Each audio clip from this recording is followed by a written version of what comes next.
Welcome. This time around, we're chatting with Charles Byrd, a super connector, speaker, and joint venture expert who thrives on helping entrepreneurs create dependable revenue streams without the stress of paid advertising.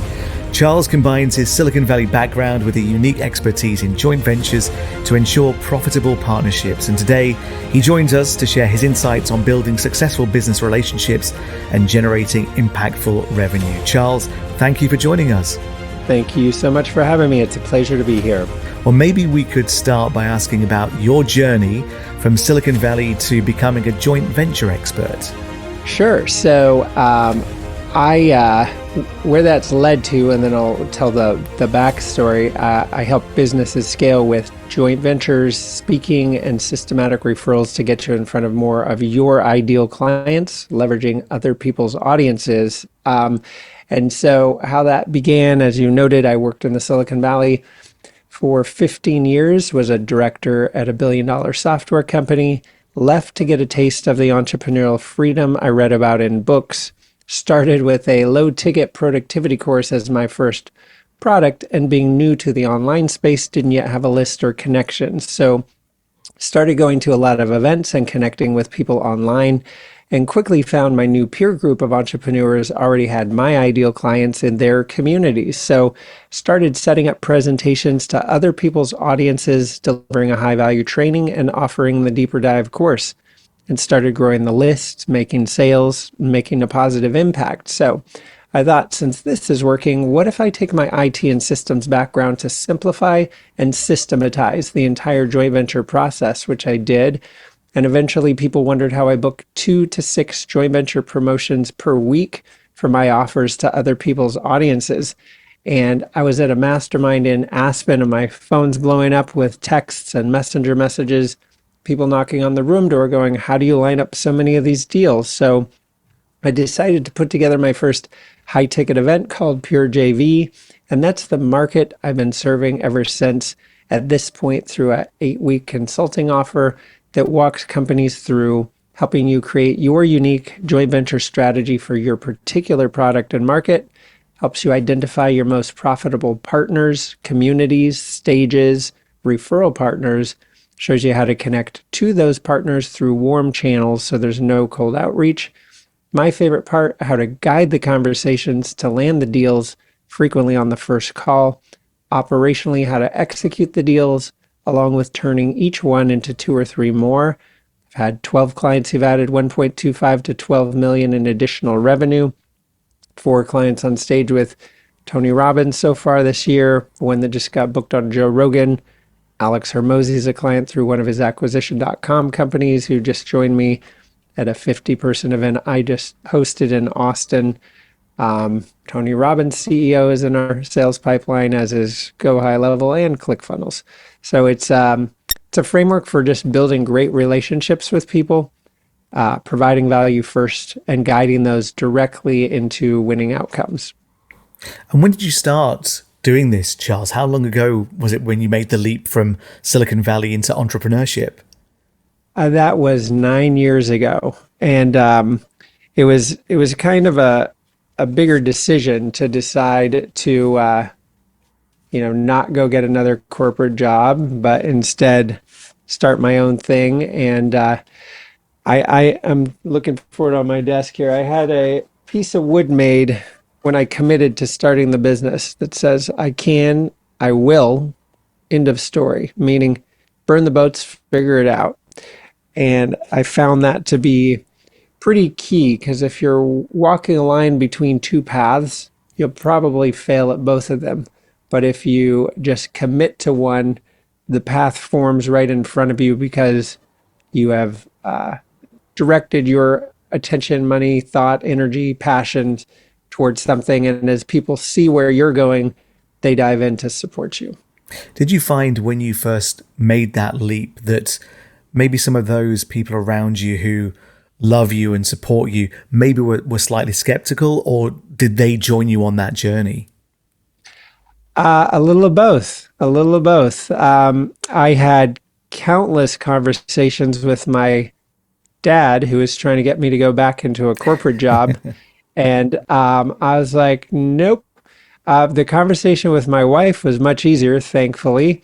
I said, babe, I'm thinking to just start a company and figure out something new instead of getting another job. And she's like, awesome, babe, you can do it. It's like, okay, that was that. So, because I've had other friends whose wives were not supportive and they're still stuck at a job they hate because they didn't have the support or gumption to take that risk on their own. What's funny is it's actually way less of a risk than staying in a job where you have no control if they're going to lay you off the next round of layoffs, where as an entrepreneur, and yes, there's places on the way where the road can have bumps in it, but once you have a product and service or service that people want and need, you're actually diversifying your revenue across a whole range of clients, putting you in a dramatically safer position than you would be getting your paycheck from one place. It's the equivalent of people in the online space only paying for Facebook ads, and any algorithm change, any problem with an account, something gets hacked, they make an ad that doesn't work right, and the whole thing gets shut down. They're not diversified. Where through partnerships, each new partner you're bringing on adds to your lead flow volume. You have a higher conversion. You're only paying based on actual results, and you're diversified across partners. Each partner is an independent lead source, putting you in a lot safer position. Can I just ask about your background in Silicon Valley? And I guess that's inherently risky anyway. There's a lot of money that gets pumped into a lot of businesses. Some, of course, skyrocket. They become the famous unicorns, but some crash and burn. So when you're talking about risk, is that what you meant? You wanted to step away from the boom or the bust kind of opportunities that Silicon Valley can sometimes present? Well, it's more that people have the illusion that working for one of those big companies is safer than starting their own company. But the fact is, it's not. Anytime they feel like doing a reorg or a layoff, you have zero control over that. And when all your income, basically all your eggs are in one basket and you're not the one steering the ship. Whereas an entrepreneur, like I typically have like 15 plus high ticket clients at a time, if not more. My revenue is diversified across a whole range of sources. So you're in a lot safer position. Now, granted, you need to get the product market fit. You need to have an offer that converts. There's hurdles on the way, but when you commit to the path, you test, you refine, you work on things, you get people results, and then keep iterating, then you are in a lovely position to diversify your leads and revenue, thereby putting you in a much safer position than you would be in a corporate job, while giving you astoundingly more freedom to work where you want, with who you want, and how you want. Of course, based on your model, but ideally you're engineering a model that fits around your core goals to begin with. I think one of the key takeaways as well is the fact that by having those multiple clients, those multiple revenue streams, if you like, that if any one of those disappears at any one time, it doesn't mean that you can't put food on the table at the end of the week. You know, you've still got the other people that you're joint venturing with. Why did you go for joint ventures specifically, Charles? Was it because of that security? Well, I just saw that opportunity very early, like the first back-to-back industry events, like online industry events that I attended. My first product was almost done. It wasn't fully complete, but like probably 85% done. And I was like, when I get this course done, who am I going to offer this to? I, at the time, had no list, no community, like you're just brand new in the space. And the second event I ever went to, which they were a week apart, it was at a mastermind with about 12 entrepreneurs, gorgeous resort in Austin, and I'm sitting across the table, and the guy on the other side, he has like 186,000 subscribers to his thing, and the gentleman over here has this whole event where he's matching up all these big players to connect and collaborate. And this person with 6 different businesses in these different markets. And I'm like, why don't I just go make friends with the guy who already has my ideal clients in his community right now? He already built that whole community. I have a ton of value to share with a community like that. So why not go talk through where there's positive synergies and offer a way to provide those people value while monetizing for both parties. So it's taking better care of their client base while giving them a revenue stream with zero fulfillment. So it's pure profit for promoting and also being a feeder to grow my business, my list, and positive impact with the people I was able to work with. So I kind of had the decision all of us have when it comes to lead sources. You can either pay for traffic, which I didn't have a clue how to do and didn't feel inspired to learn that, or hire it out. You can do content marketing, which does work, but it typically takes about a year of consistent posting and things like that to build that following and gain the traction.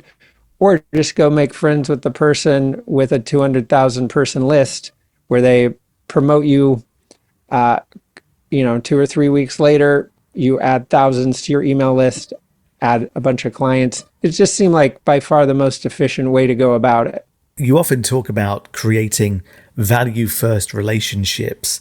Maybe you could just explain a little bit about what that means and also how it applies to joint ventures. Sure. So value-first relationships mean as you interact with basically anybody, certainly people that could be ideal partners or clients, human nature comes in and kind of asks, what's in it for me? And this is the opposite, where when you meet people, you listen to what they are trying to achieve and accomplish and provide avenues to help facilitate that. Ideally, things that are relatively quick for you to provide. Some examples of that and some of my go-to ways of doing that is listening to someone who their ideal client is or ideal partners, and then offering connections to those folks.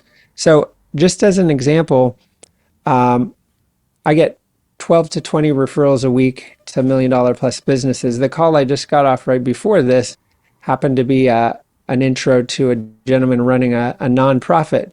Now, that where he's at in that launch of a brand new nonprofit doesn't align very well with how I serve folks, but I simply listened to what he's up to and teed up a connection that can get him funding and access to all kinds of businesses that would be interested in tapping into what he's doing. Now, if he was doing something that also aligned with the way I serve and support, I would provide that same value that I just did on the last call. And I would guide it into another winning outcome, whether that's lining up a JV, a speaking opportunity, a referral partnership, or potentially they'd be a great fit for a client. And then I'd invite them down that path. So value first simply means wherever you go, you're seeking to provide value to people regardless of what the outcome is on the other side, because it creates this whole wake of goodwill in front of you where every room you walk in, people are happy to see you because you've hooked them up in all kinds of ways over time and you're never asking for anything in return. But things flood back in return because of just how you show up in the world and people knowing you're genuinely on their team and care about their goals. And I guess the laws of reciprocity do kick in that situation as well. Maybe, Charles, if anybody listening to this or reading this who is inspired by what you're saying, maybe you could just quickly walk us through the basic steps of setting up a successful joint venture. campaign? Sure. So there's four primary types of joint ventures, and those include presenting to other people's audiences. Those could be coming into high-level groups, delivering a high-value training, like high-ticket masterminds or inside of other people's high-ticket fulfillment programs. Another part of presenting to other people's groups could be like a webinar where one party's doing a mailing to their list, you're coming in and delivering a webinar. Uh, Usually in that context, you're making a direct offer on the session. The next type of JVs are referral partnerships. So most of us get referrals, but I call them referrals by luck, meaning you're not controlling the volume or quality of those referrals, where when you systematize it and you're doing it very consciously with some very hand-picked high quality referral partners, that becomes a type of joint venture where you're actively managing and very much in control of over the volume and quality of hand-picked warm intros you're getting. Then there are embedded partnerships. This is where your product, services, or messaging are inside of other people's offers. So imagine an offer where someone's buying, let's say, a book publishing package, and someone else who has a podcast production offer is embedded inside it. So someone's buying a book publishing and podcast offer because one offer is embedded in another. When done correctly, those are my favorite kinds of JVs, and the very ones that have make many of my clients tens of millions of dollars over time, because it's a single deal that's made that represents ongoing lead flow. And then there's social JVs, simply things like podcasts and interviews, much like this one, where, in my view, the listeners sharing the message is great. The real value is connecting with the hosts or guests to take those relationships a lot deeper and turn those into joint ventures, referral partnerships, speaking opportunities, and/or leverage for client acquisition where appropriate. And once you've done that, Charles, I mean, how easy or difficult do you find it to maintain or nurture those relationships with your joint venture partners? Because I know a lot of people look at JVs almost as a transactional thing. You're saying actually should go and must go much deeper than that. Absolutely. I don't like transactional JVs. I know there's whole segments of the JV world that's just how they operate. I go about it very differently and guide my clients to, which ends up working out quite well for them, where you're building strong relationships with your partners, you're looking out for them, you're engineering the transference of trust and authority and integration across customer journeys and things like that, where there still always is a value exchange, but it's not the annoying, I'll send this many clicks if you send that many clicks. I find that world very lame. It's not a satisfying way to live life. I'd far prefer having 5 to 10 ultra high quality friends and partners where we're all looking out for each other and teeing up amazing things, because you end up going way further. When something feels transactional, it's just far less satisfying and doesn't have longevity that goes with it. It's not to say that will never happen, but it is kind of the opposite of how I guide people to do it. As far as maintaining relationships over time, there's something I call the power of the ping, and that is, I'll tell a brief story about it. So I was at an event several years ago with a friend of mine, and we were hanging out for like 2.5 hours talking. And as the conversation was winding down, he's like, "Hey, if I ever come to mind, just ping me." And it struck me as so strange. Like, what if you're having dinner with your kids, or what if you're delivering a webinar or a training? And then I was like, well, screw it. I'll just do that with everyone, because if something reminds you of someone, that's typically enough reason to ping them. Maybe you just talked to one of their good friends. Maybe you just booked a flight to a city they live in. Maybe you just got a new piece of technology they would be super into. That's enough reason to just check in and say hi. In fact, when I was doing a fireside chat last week at my Flow event in Austin with Robin Alex, co-founder of Go High Level, he was like, some people will send you these extravagant gifts and unique things. And he's like, it doesn't mean as much as someone just pinging you to check in and say hi and see how you're doing. One is far more authentic. Point being, by being proactively in touch, it keeps you top of mind. You're looking out for ways to serve and support over time, which means you're not just showing up in their texts or inbox when you need something. Instead, you've been there for them the whole way. And by being top of mind, it creates all kinds of opportunities. As an example, my friend and client, Kane Minkus, who I've helped generate $12 million through joint ventures, he's super into tech, and he has like a Zoomzilla wall like Tony and all of that. And I got a new full frame camera, and I was like sending him a video. I'm like, dude, check out my new Sony. And he's like, cool Sony. Hey, would you like to be part of a JV with me, Kevin Harrington, John Asraf? I'm like, hell yeah, I would. Now, I didn't ping him about that. I had no idea he was doing that. But by just being a friend and being top of mind, it creates all kinds of opportunities and synergies from it. It's the old phrase, isn't it, that your network is your net worth in many ways. Yeah, it's a fact.